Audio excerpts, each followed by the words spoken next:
The full moon hung low and heavy in the night sky, casting an eerie, silvery glow over the dense forest that surrounded the small town of Milbrook. Sarah's heart pounded in her chest, each beat a painful reminder of the time she had lost. She knew the transformation was imminent, and fear gripped her very soul. It had all started 6 months ago, on what should have been a routine camping trip with her brother Jake. They had always been close, sharing a love for the outdoors and adventure. But that night changed everything, setting in motion a chain of events that would not only alter their lives but threaten the very fabric of their quiet community. As Sarah stumbled through the underbrush, her breath visible in the chilling air, she couldn't help but replay that fateful night in her mind. The howls that had echoed through the darkness, the glowing eyes that had appeared at the edge of their campsite, and the searing pain as teeth tore into her flesh. Jake had tried to save her, but in doing so, he too had fallen victim to the curse. A low growl pierced the silence, echoing her mounting dread. Sarah glanced back, her eyes widening in horror as she saw Jake. His eyes glowed an unnatural amber, his body twisting and contorting in ways that defied human anatomy. He was further along in the transformation,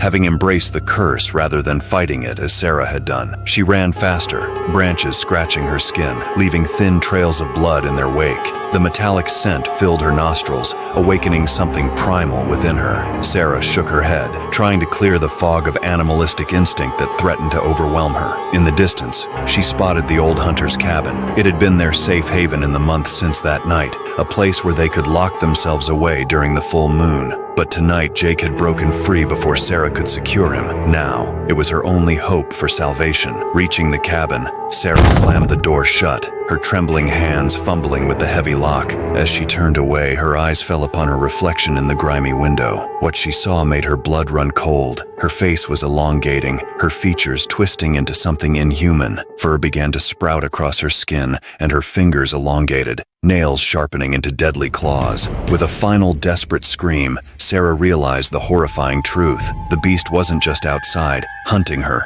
It was within her, clawing its way to the surface. Sarah fell to her knees, her body racked with agony as bones cracked and reshaped. She could feel her consciousness slipping away, replaced by an insatiable hunger and rage. In her last moments of lucidity, she thought of her parents, blissfully unaware of the fate that had befallen their children. Would they ever know the truth, or would Sarah and Jake simply become another unsolved mystery in these woods? The cabin door splintered as Jake burst in, now fully transformed into a monstrous wolf-like creature. His amber eyes locked onto Sarah, who was in the final stages of her own transformation. For a moment, a flicker of recognition passed between them, a last vestige of their human bond. But as the transformation completed, that final thread of humanity snapped. With savage howls that shook the very foundations of the cabin, they lunged at each other, locked in a primal battle. Claws tore through flesh, teeth snapped and snarled as brother and sister fought with a ferocity that was terrifying to behold.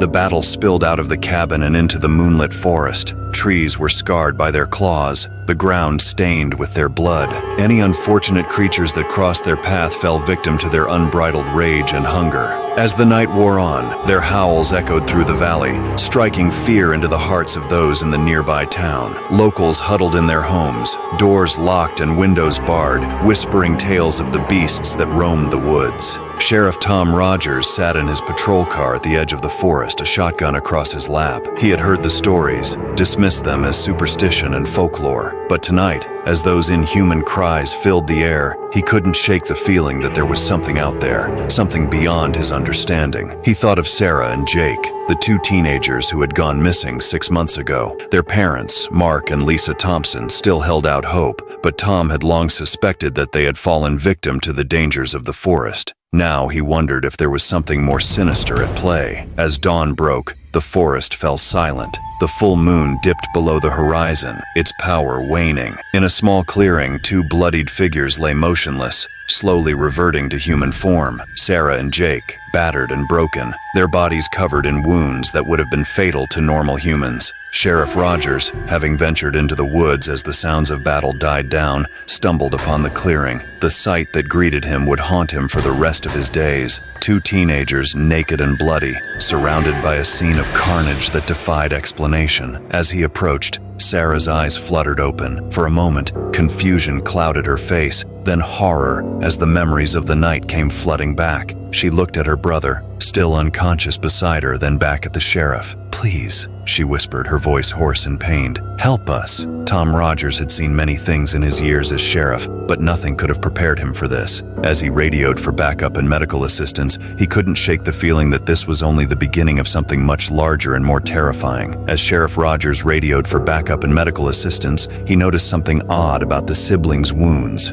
Despite the severity of their injuries, they seemed to be healing at an impossible rate. He watched in disbelief as gashes closed and bruises faded before his eyes. The air grew thick with tension as more police officers and paramedics arrived on the scene. Their shocked gasps and whispered conversations created a backdrop of unease as Sarah and Jake were carefully loaded into ambulances. As the vehicles sped away, their sirens piercing the early morning calm, Sheriff Rogers couldn't shake the feeling that this was only the beginning of something far more sinister.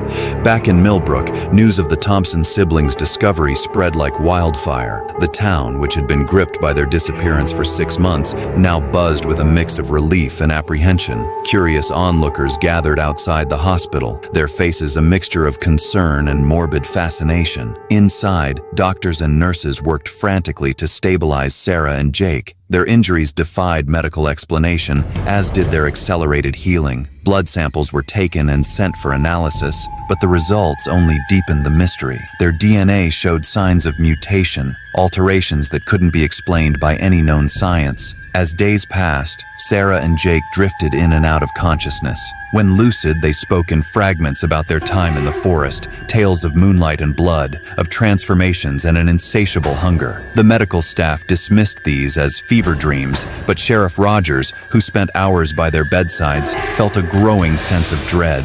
Meanwhile, the forest that had claimed the Thompson siblings for 6 months became the subject of intense scrutiny. Search parties combed the woods, looking for any clues that might explain what had happened. They found the remains of the siblings' campsite, long since reclaimed by nature, and discovered the old hunter's cabin, its interior bearing signs of a violent struggle. But it was what they didn't find that was most disturbing. Despite extensive searches, no trace was found of the creature that had attacked Sarah and Jake. No unusual animal tracks, no unidentified hair or blood samples. It was as if the forest itself was conspiring to keep its secrets. As the full moon approached once again, an air of unease settled over Milbrook. Old legends, long dismissed as superstition, began to resurface. Tales of the curse of the blood moon were whispered in bars and around dinner tables. Some scoffed at these stories, but others, remembering the howls that had echoed through the night, weren't so quick to dismiss them. In the hospital, Sarah and Jake grew increasingly agitated. Their vital signs fluctuated wildly, and they thrashed in their beds, crying out in pain. The medical staff, at a loss for what to do, could only watch and wait. As night fell and the full moon rose, Sarah and Jake's transformations began. Their bodies contorted, bones cracking and reforming, fur sprouting across their skin. The hospital erupted into chaos as the siblings, now fully transformed into monstrous wolf-like creatures, broke free from their restraints. The scene that followed was one of pure horror. Sarah and Jake rampaged through the hospital halls, their howls mixing with the screams of terrified patients and staff. Blood splattered the walls as they tore through anyone unfortunate enough to cross their path. Sheriff Rogers, alerted to the chaos, rushed to the hospital with a team of officers, but they were woefully unprepared for what they encountered. Bullets seemed to have little effect on the transformed siblings, and several officers fell victim to their savage attacks. As Sarah and Jake burst out of the hospital and into the night, the true horror of the situation became clear. They weren't the only ones transforming. All across Milbrook, people who had come into contact with them, medical staff, fellow patients, even some of the search party members, began to change. The town descended into pandemonium. The sounds of screams and howls filled the air as more and more people succumbed to the curse. Those who remained unaffected barricaded themselves in their homes, desperately trying to survive the night. By morning, Milbrook was a war zone. The streets were littered with debris and bodies, both human and transformed. As the sun rose and the transformed residents returned to their human forms, the full extent of the devastation became apparent. The outside world couldn't ignore the situation any longer. News helicopters circled overhead, broadcasting shocking footage of the destruction. Government agencies descended on the town, setting up quarantine zones and emergency response centers. Sarah and Jake, now back in human form but forever changed, found themselves at the center of a storm they couldn't control. They were quarantined, subjected to endless tests and interrogations. Scientists struggled to understand the nature of their condition, to find some way to control or cure it. As days turned to weeks and weeks to months, Milbrook became a ghost town. Those who could leave did so, fleeing the curse that had befallen their home. Those who couldn't, either because they were infected or trapped by the quarantine, were left to face a grim new reality. Each full moon brought fresh horrors as the transformed residents rampaged through the empty streets. The military, brought in to contain the situation, fought a losing battle against an enemy they couldn't understand or predict. Sarah and Jake, their bond twisted by the curse they shared, became leaders of sorts among the infected. In their human moments, they grappled with the guilt of what they had unleashed. But with each transformation, they felt their humanity slipping away, the beasts within growing stronger. As the one-year anniversary of their original disappearance approached, Sarah and Jake made a fateful decision. They couldn't stay in Milbrook any longer. The curse was too strong, the pull of the forest too great. In the dead of night, they slipped past the military blockades and back into the woods that had started it all. But their escape didn't go unnoticed. Sheriff Rogers, who had spent the year trying to protect what was left of his town, saw them leave. In that moment, he knew what he had to do. Gathering a small team of those still uninfected, he set out after them, determined to end the curse once and for all. Deep in the heart of the forest, as another blood moon rose in the sky, the final confrontation began. Sarah and Jake, fully transformed and more powerful than ever, faced off against Sheriff Rogers and his team. The battle that ensued was brutal and bloody, the fate of not just Milbrook but potentially the entire world hanging in the balance. As the night wore on and the moon began to set, only Sheriff Rogers remained standing. Sarah and Jake lay at his feet, slowly reverting to their human forms. The curse, it seemed, had finally been broken, but at what cost? The aftermath of the Milbrook incident, as it came to be known, would be felt for years to come. The town itself remained abandoned, a grim reminder of the horrors that had unfolded there. Those who had survived were left to pick up the pieces of their shattered lives, forever changed by what they had experienced. And deep in the forest where it all began, the whispers of an ancient curse still echoed through the trees. The legend of the Blood Moon legacy lived on, a chilling reminder that some evils can never truly be defeated, only contained. For in the darkest corners of the world, under the light of a blood-red moon, the night still holds terrors beyond imagination.